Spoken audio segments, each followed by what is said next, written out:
नमस्कार मित्रों, आज एक नए टॉपिक के साथ आपके समक्ष फिर से प्रस्तुत हैं। टॉपिक है परमात्मा का दीदार कैसे हो।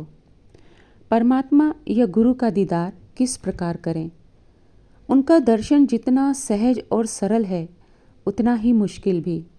अगर हम उनके फ़ोटो को सिर्फ फ़ोटो के रूप में ही देखते हैं या उनको सिर्फ मनुष्य रूप गुरु के रूप में ही देखते हैं तो हमें उनके दर्शन सिर्फ इसी प्रकार से ही होंगे। परंतु जब हम अपने हृदय को निर्मल करके शुद्ध प्रेममयी दृष्टि से उनमें दिव्य भाव रखते हुए देखते हैं तो वह दिव्य तेजोमय दिखेंगे। तभी उनके असली स्वरूप का दर्शन मिल पाएगा।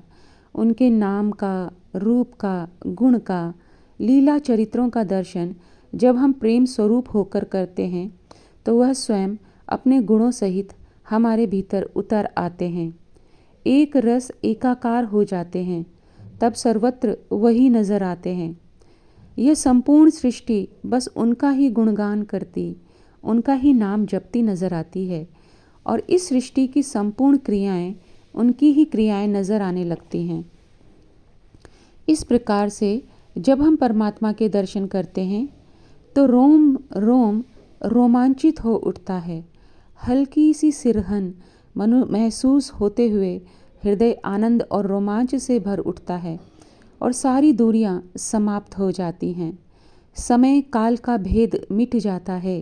ये दर्शन इतना अद्भुत होता है कि नित्य नवीन नूतन ही दिखता है और समयातीत हो जाता है।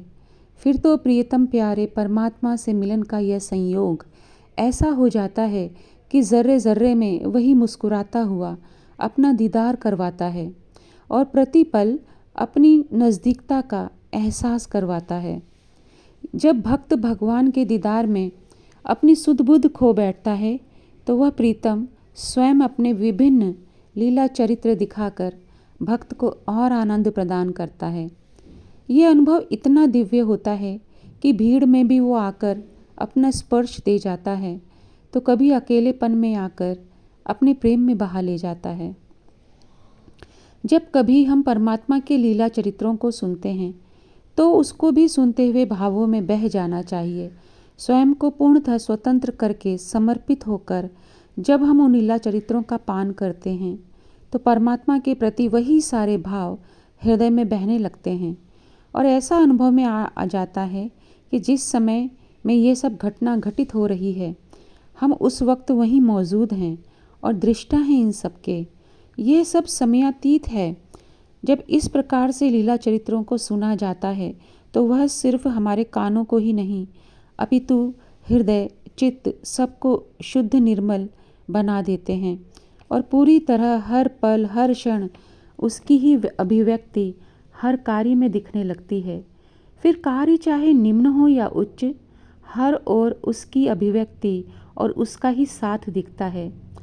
वह प्रियतम प्यारा परमात्मा ऐसा ही प्रेमी है कि फिर वो एक क्षण को भी नहीं छोड़ता और अपने प्रेम के रंग में डुबोता चला जाता है। जब इस प्रकार से दर्शन मिलने लगता है तो उसकी छवि भीतर उतर आती है। सर्वत्र उनका ही दर्शन मिलने लगता है और जब उनका प्रत्यक्ष दर्शन होता है ना तो ये समझ आ जाता है कि यही मेरी तड़प है, मुझे इनकी ही तलाश है। वो छवि हमारे सामने प्रभु जी के रूप में आई।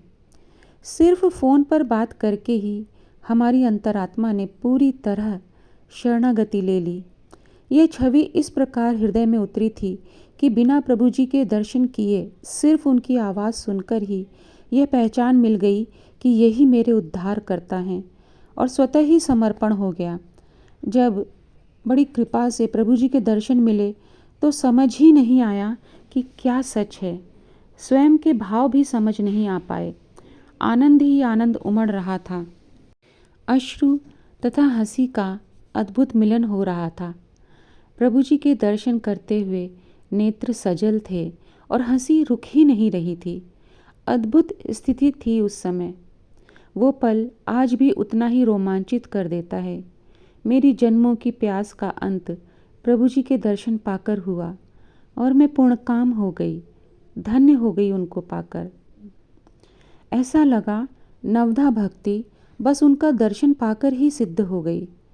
अब तो उनका नाम, उनके गुणों का गुणगान, उनके स्वरूप का दर्शन तथा उनके लीला चरित्रों का स्मरण ही भक्ति बन गया है। कोई अन्य पूजा की विधि समझ नहीं आती। सर्वत्र बस उन्हीं का दर्शन मिले, यही भाव रहता है। समस्त इंद्रियां अब बस प्रभु के भजन में मग्न रहती हैं। सरस आनंद बहता जाता है। प्रभु जी ने पूरा जीवन ही परिवर्तित कर दिया है। कोटि कोटि प्रणाम प्रभु जी आपके श्री चरणों में। आप सभी श्रोतागण के चरणों में भी बहुत बहुत प्रणाम। धन्यवाद आप सभी का अपना कीमती समय देकर हमारे भावों को सुनने के लिए। फिर मिलते हैं नेक्स्ट वीडियो में। तब तक के लिए धन्यवाद मित्रों।